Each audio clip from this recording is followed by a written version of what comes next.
सभी को नमस्कार और सभी का स्वागत है आज की अष्टावक्र गीता की क्लास में और ध्यान साधना में। आज हम पढ़ेंगे 17वां अध्याय। 17वां अध्याय मुक्त पुरुष की चरम अवस्था कैवल्य अनुभव के बारे में कहा जाता है। इसके अंदर अष्टावक्र जी कहते हैं, जो मन से संतुष्ट है, जो इंद्रियों से पवित्र है और एकांत में स्थित रहने में आनंद पाता है, वही व्यक्ति ज्ञान और योग का वास्तविक फल पा लेता है। अर्थात वह कुछ खोजता नहीं, कुछ पाना नहीं चाहता, उसका अस्तित्व ही उसकी उपलब्धि है। जो व्यक्ति ये जान लेता है कि समस्त विश्व ब्रह्म से ही भरा पड़ा है, उसके लिए दुख का कोई कारण नहीं बचता। दुख तभी होता है जब द्वैत होता है, दूसरा होता है। जब सब मैं हूं तो दुख कहाँ। आत्मा में रमण करने वाला व्यक्ति विषयों से अप्रभावित रहता है। जैसे सलाई के पत्ते खाने वाला हाथी नीम के पत्तों को पाकर प्रसन्न नहीं होता, उसी तरह आत्मा में स्थिर व्यक्ति विषय मिलने पर भी उत्साहित नहीं होता। सुख पाने पर खुश होना मुक्ति नहीं है, सुख पाने पर स्थिर रहना ये अद्वैत है।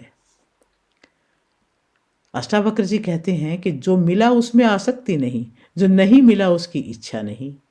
ऐसे लोग संसार में अत्यंत दुर्लभ हैं। यह सत्य मुक्ति है।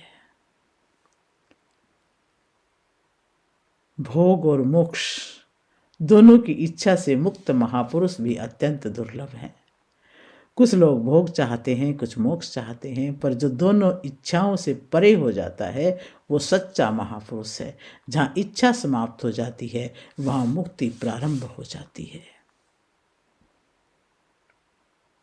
साधारण मन के लिए ये चारों भिन्न हैं, पर महात्मा के लिए धर्म, अर्थ, काम, मोक्ष इनमें कोई भेद नहीं है। सब समान भाव से देखता है। अवक्र कहते हैं, उसके लिए न विश्व के लीन होने की इच्छा है, न विश्व के बने रहने की इच्छा है। वह जीवन जैसा है वैसा ही स्वीकार कर लेता है और कृतार्थ रहता है। इंद्रियों के व्यवहार करते हुए भी उनकी पकड़ से परे रहना उन्हें आता है। महात्मा देखते भी हैं, सुनते भी हैं, चलते भी हैं, खाते भी हैं, पर उनके भीतर कर्तापन नहीं होता। वे सब कुछ करते हुए भी कुछ नहीं करते। अद्वैत का चरम यही है। दृष्टि को शून्य और अस्थिर इंद्रियों की चेष्टा को नष्ट करके इस अशक्त संसार रूपी सागर से न तो आसक्ति रखते हैं और ना ही विरक्ति। अर्थात महात्मा विषयों से न जुड़ते हैं न भागते हैं। आसक्ति और विरक्ति दोनों मन के खेल हैं और वह तो इनसे परे होता है। न जागता ही है और न सोता ही है, न ही आंखें खोलता या बंद करता है। आहा, उस परम अवस्था में कोई मुक्त चेतन वाला विरला ही होता है। अष्टावक्र जी कितने प्यार से समझा रहे हैं। वह न जागता है, न सोता है, न आंखें खोलता है, न बंद करता है, क्योंकि वो तो चैतन्य है। शरीर जो करे सो करे, वो तो साक्षी रूप में अचल है, सदा स्वयं में स्थित, सर्वत्र स्वच्छ प्रयोजन वाला, समस्त वासनाओं से मुक्त। मुक्त पुरुष सर्वत्र सुशोभित होता है। कर्म करते हुए भी कुछ न करना, चलना, बोलना, स्पर्श करना, लेना देना सब होते हैं, पर महात्मा जानता है कि मैं करता नहीं हूं, और वही वास्तविक निष्काम कर्म है। वो न निंदा करता है, न प्रशंसा करता है, न लेता है, न देता है। इन सब में अनासक्त वह सब प्रकार से मुक्त है। उसे न अपमान छूता है, न सम्मान उठाता है। वह उस पार है, वो अद्वैत है। अनुराग युक्त स्त्रियों को देखकर अथवा मृत्यु को उपस्थित देखकर विचलित न होने वाला स्वयं में स्थित वो महात्मा मुक्त ही है। अष्टावक्र जी कहते हैं कि स्त्री के आकर्षण में विचलित न होना और मृत्यु के निकट भी स्थिर रहना, यही महात्मा की पहचान है। उसके लिए जीवन मृत्यु समान है। धीर पुरुष सुख में, दुख में, पुरुष में, नारी में, संपत्ति में और विपत्ति में अंतर न देखता हुआ सर्वत्र समदर्शी होता है। हर परिस्थिति में समभाव रखता है। न सुख को विशेष मानता है, न दुख को भारी मानता है। क्षीण संसार वाले पुरुष में न हिंसा और न करुणा, न गर्व न दीनता, न आश्चर्य न क्षोभ होता है। संसार के अंत होने पर भी कुछ नहीं बदलता। जब संसार समाप्त हो जाए, महात्मा के लिए न कोई आश्चर्य है न क्षोभ है, क्योंकि उसके लिए संसार कभी था ही नहीं। मुक्त पुरुष न तो विषयों में द्वेष करता है न आसक्ति करता है। उनकी प्राप्ति अप्राप्ति में सदा समान मन वाला रहता है। कुछ मिलना ठीक, कुछ न मिलना भी ठीक। उसकी शांति बाहरी परिस्थितियों पर निर्भर नहीं है। संदेह और समाधान एवं हित और अहित की कल्पना से परे शून्य चित्त वाला पुरुष कैवल्य में ही स्थित रहता है। वह न संदेह में फंसता है न समाधान खोजता है, बस शून्य, खाली, पवित्र चैतन्य में स्थित रहता है। ममता रहित, अहंकार रहित, दृश्य जगत के अस्तित्व रहित होने के निश्चय वाला, सभी इच्छाओं से रहित, करता हुआ भी कुछ नहीं करता। अब न मेरा है, न मैं है, न दूसरा है, आत्मा ही सब है।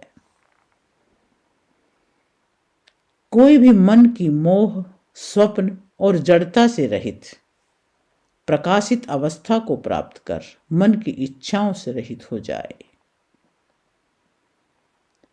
अष्टावक्र अध्याय का निष्कर्ष कहते हैं, जब मन मोह, स्वप्न और जड़ता से मुक्त हो जाता है, तभी प्रकाशित अवस्था प्राप्त होती है और यही कैवल्य है, यही मुक्ति का चरम है। साधकों, अध्याय 17 में हमें मुख्य शिक्षाएं मिलती हैं कि संतुष्टि ही वास्तविक योग और ज्ञान का फल है। ब्रह्म तत्व का ज्ञान सभी दुखों का अंत है। आसक्ति या इच्छा रहित व्यक्ति अत्यंत दुर्लभ है। भूख न भोगों की न मोक्ष की, वही महापुरुष है। विषयों में न राग न द्वेष, ये वास्तविक योग है। महात्मा न जीवन चाहता है न मृत्यु से घबराता है। कर्म होते हैं पर कर्तापन नहीं रहता है। सुख दुख, लाभ हानि, जन्म मरण सब समान। समदर्शिता ही आत्मज्ञान का सबसे ऊंचा फल है। संसार स्वप्न है और जागरण ही मुक्ति है। साधकों, महात्मा वह नहीं जो संसार से भागे। महात्मा वो है जो संसार को अपने भीतर स्वप्न की तरह देखे। वो करता हुआ भी कुछ नहीं करता, जीता हुआ भी किसी से बंधा नहीं है। सब कुछ ब्रह्म है और मैं उसी ब्रह्म की निष्काम निर्विकार मुक्त चेतना हूं। इस भाव में ठहर जाना यही मुक्ति की पहचान है। तो अब हम इस भाव में थोड़ी देर ठहरेंगे ध्यान के माध्यम से, और इस ध्यान के अंदर इस अवस्था को पाएंगे। कोई इच्छा नहीं, कोई द्वेष नहीं, कोई भेद नहीं, कोई कर्तापन नहीं, कोई भय नहीं, केवल शुद्ध तेजस्वी निर्विकल्प आत्मा। बाहर से पूरे क्रियाशील और अंदर से पूरे जीते हुए भी असंग रहना। तो मुक्त पुरुष की चेतना में प्रवेश है ये ध्यान। आराम से बैठें, अपने रीढ़ को सीधा रखें, कंधों को ढीला छोड़ दें, शरीर को ढीला छोड़ दें, पूर्ण विश्राम की स्थिति में बैठें। दोनों हाथ किसी भी मुद्रा में अपने घुटनों पे रखें। ज्ञान मुद्रा हो, प्राण मुद्रा हो, अपान मुद्रा हो, आराम से बैठ जाए। कोई भी भाव इसका नहीं है कि किस मुद्रा में बैठे, बस शांत होके बैठना है। आंखें संदेश देकर बंद कर ले कि हम ध्यान में जा रहे हैं। एक गहरी सांस भीतर लें और धीरे धीरे छोड़ें। वही उसी भाव में सांस को भरें, थोड़ा रोकें, फिर छोड़ दें, बाहर रोक दें। गहरी सांस भरें, रोक लें, छोड़ें, बाहर रोकें, फिर से भरें, रोकें, छोड़ दें, बाहर रोक दें। इसी तरह लयबद्ध श्वास लेते रहें। एक सहज श्वास और सहज निश्वास महसूस करें कि सारा शरीर एक शांत लहर में डूब रहा है। सारा बोझ उतर रहा है। 3 बार ओम का उच्चारण भी करेंगे। ओम।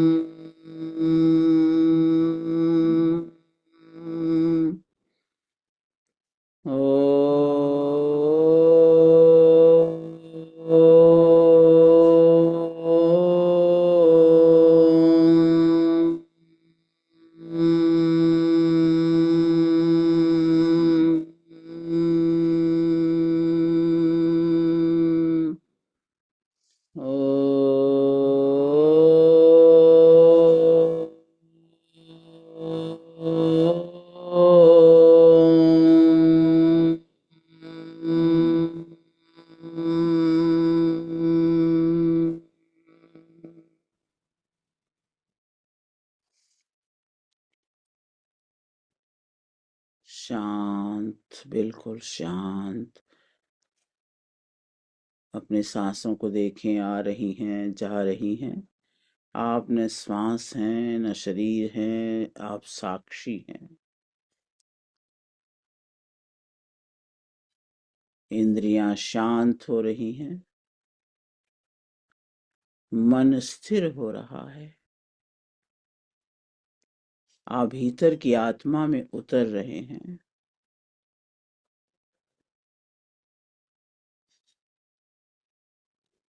अष्टावक्र की वाणी को गहरे से समझ रहे हैं कि जो संतुष्ट है वही योग और ज्ञान का फल पाता है। अपने हृदय में गहरी संतुष्टि का भाव जगाएं। गहरी संतुष्टि, कोई कमी नहीं, कुछ पाना नहीं, कुछ खोना नहीं। बस धीरे से कह दे, मैं संतुष्ट हूं, मैं पूर्ण हूं।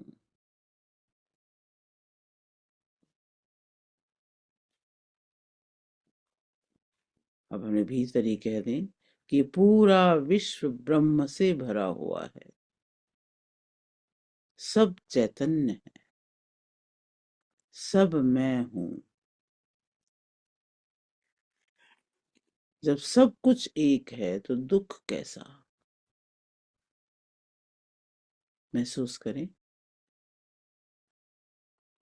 सीमाएं मिट रही हैं, अलगाव मिट रहा है, द्वंद्व समाप्त हो रहा है।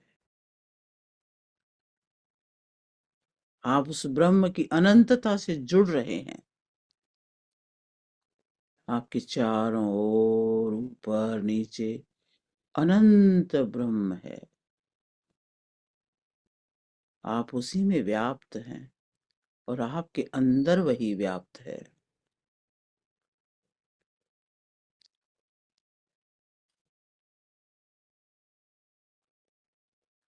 अब कोई प्रिय वस्तु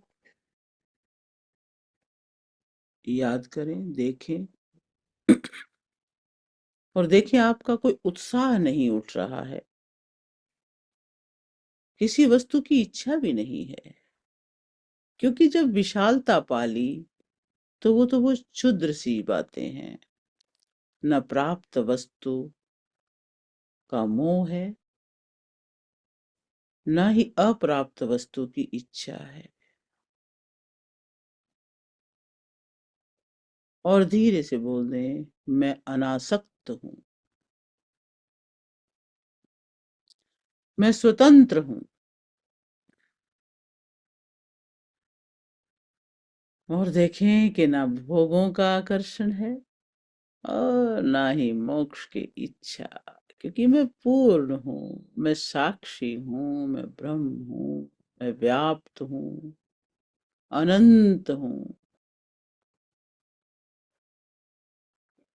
कुछ बचा ही नहीं चाहने के लिए, सिर्फ अस्तित्व है, निर्विकल्प, शांत और अचल। कल्पना करें कि आप चल रहे हैं,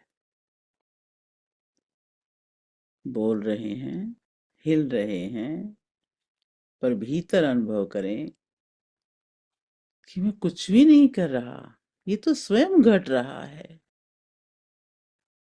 अष्टावक्र कहते हैं, देखते, सुनते, बोलते, चलते महात्मा कुछ नहीं करता। भीतर से कह दें, मैं करता नहीं हूँ, केवल साक्षी हूँ।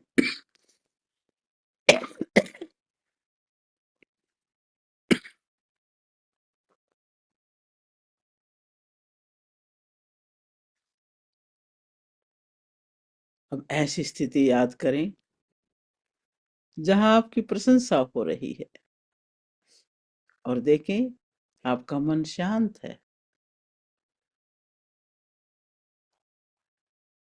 अब ऐसी स्थिति याद करें जहां आलोचना हो रही है, और देखें कोई कंपन नहीं, समता है। और ये महात्मा की पहचान है। एक वाक्य को भीतर उतरने दें, मैं किसी निंदा से नहीं गिरता, मैं किसी प्रशंसा से नहीं उठता, मैं तो अचल हूं, अडिग हूं।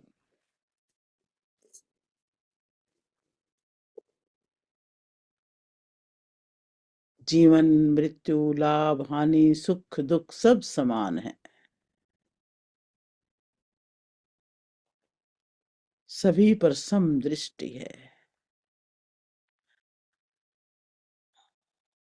अपने भीतर ही भीतर एक ज्ञान उतरने दें कि सब एक है,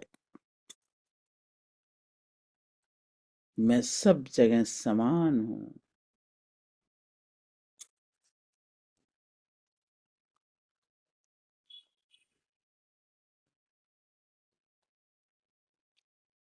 अब अपने भीतर विचारों, निर्णयों, संकल्पों का अवलोकन करें। देखें ये सब धीरे धीरे रुक रहे हैं। सारे विचार सब निर्विचार होते जा रहे हैं, शांत, शून्य, स्वच्छ, शुद्ध, पवित्र। शून्य चित्त वाला व्यक्ति कैवल्य में स्थित है। और हम सब शून्य हैं। भीतर ही भीतर कह दे, मैं शून्य हूँ, मैं शांत हूँ, मैं चैतन्य हूँ। और गहराई से इस बात को अनुभव करें, अपनी शुद्धता को, अपनी चैतन्यता को, अपनी शांत हृदय को। और अंदर और बाहर अपने ही विस्तार को।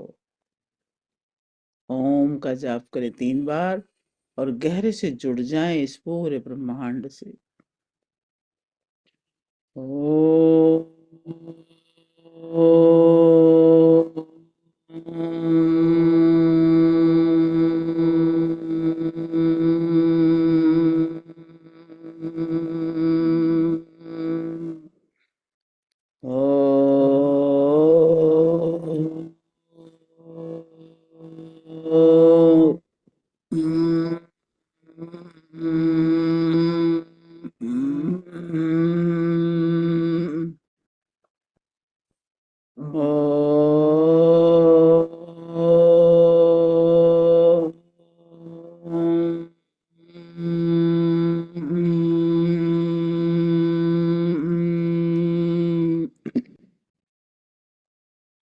अब ना कुछ सोचें, ना चाहें, ना पकड़ें। बस अपने भीतर चैतन्य प्रकाश शांत और अचल स्वरूप में ठहर जाएं। आप सब वही चेतना है जो अष्टावक्र ने बताया। एक पवित्र वाक्य अंदर ठहरा हुआ है, मैं मुक्त हूं, मैं सदैव मुक्त था, मैं सबका साक्षी हूं।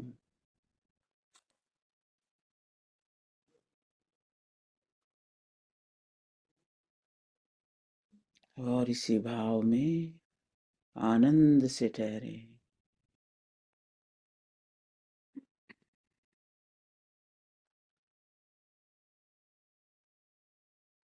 एक संतुष्टि का भाव, एक गहरी स्थिरता का भाव।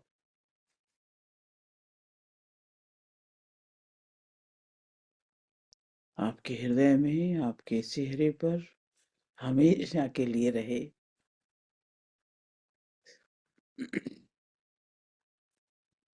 धीरे धीरे श्वासों को महसूस करें। गहरे श्वास अंदर लें और छोड़ें।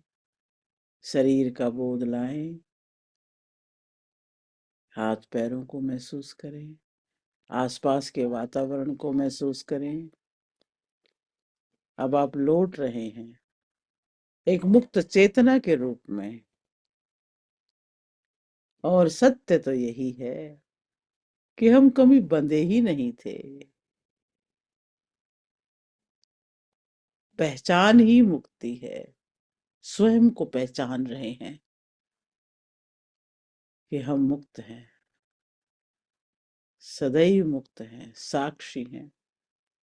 जब अंदर से खाली हैं, शांत हैं, संतुष्ट हैं और मुक्त अवस्था में हैं।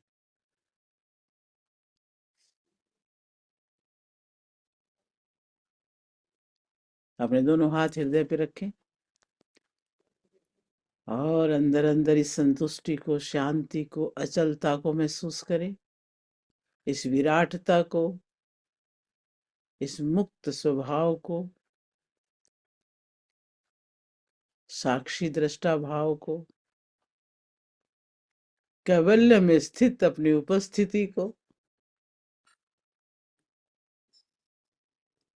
और महसूस करें कि इस शरीर के रोम रोम में यही ज्ञान है, यही भाव है, यही सत्यता है।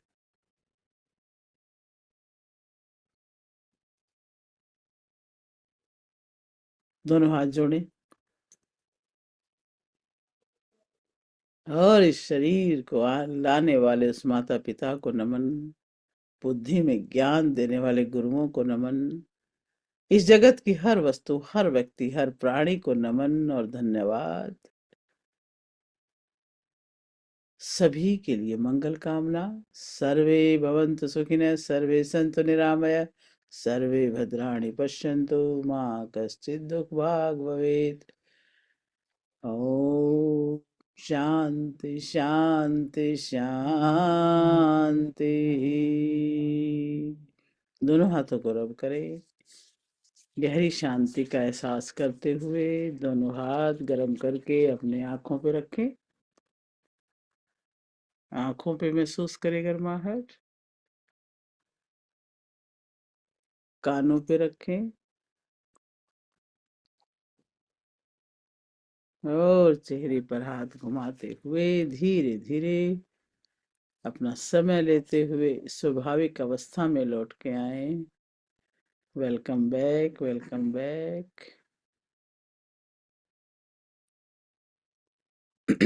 आप सबको मेरा नमस्कार, नमन, प्रणाम। आप सब मुक्त अवस्था में बैठे बहुत ही प्यारे, बहुत ही विशाल और बहुत ही महान लग रहे हैं। ऐसी ही अवस्था बनी रहे। जीवन को सार्थक करें, मनुष्य जीवन को। और अब इसी सुंदर से भाव में पानी को भी चार्ज करके पी लेते हैं, ताकि ये बहाव ठहर जाए, हमारे अंदर से कहीं जाए ना। पानी का गिलास ले लें और दूसरा हाथ उस गिलास के ऊपर रख लें और उसमें आंखें बंद करके मन में गहरे भाव के साथ उसमें कोई भी शुद्ध पवित्र कोई सिंबल डालें और ये भाव रखें कि ये पानी क्या एक एक कण, एक एक क्रिस्टल शुद्ध है, पवित्र है, उज्जवल है। सारी पवित्र शुद्ध ऊर्जाओं से भरा हुआ है, संतुलित ऊर्जाओं से भरा हुआ है। और ये बहुत ही पावरफुल वाटर है, शक्ति देने वाला, अपने हीलिंग करने वाला और शुद्ध आध्यात्मिक भाव को जागृत करने वाला ये जल है। इस जल को पीते ही हमारे अंदर सारे ये शुद्ध भाव प्रगाढ़ होते हैं। 11 बार क्लॉकवाइज हाथ घुमा लें। 1 2 3 4 5 6 7 8 9 10 11। ढक ले इसे। और आज जो ध्यान में मनन चिंतन किया वो एफर्मेशंस अपने लिए बोल लें। मैं संतुष्ट हूँ, मैं मुक्त हूँ, मैं विशाल और अनंत हूँ, सुख दुख में सम हूँ, कैवल्य में हूँ, अद्वैत भाव में हूँ। अब मेरे लिए कोई द्वैत नहीं, कोई दूसरा नहीं, केवल एक ब्रह्म है, अंदर और बाहर वही व्याप्त है। और मैं इसी अस्तित्व में प्रसन्नचित्त हूँ। अंदर बाहर जब एक ही है तो क्या खोना क्या पाना, सब कुछ प्राप्त ही है। मैं सच्चिदानंद घन हूँ, मैं वही हूँ, मैं ही तो हूँ। सोहम सोहम सोहम। और इस भाव से इस जल को ग्रहण करें। सभी सुखी हों, सभी स्वस्थ हों, सभी की जीवन सफल हो, सार्थक हो।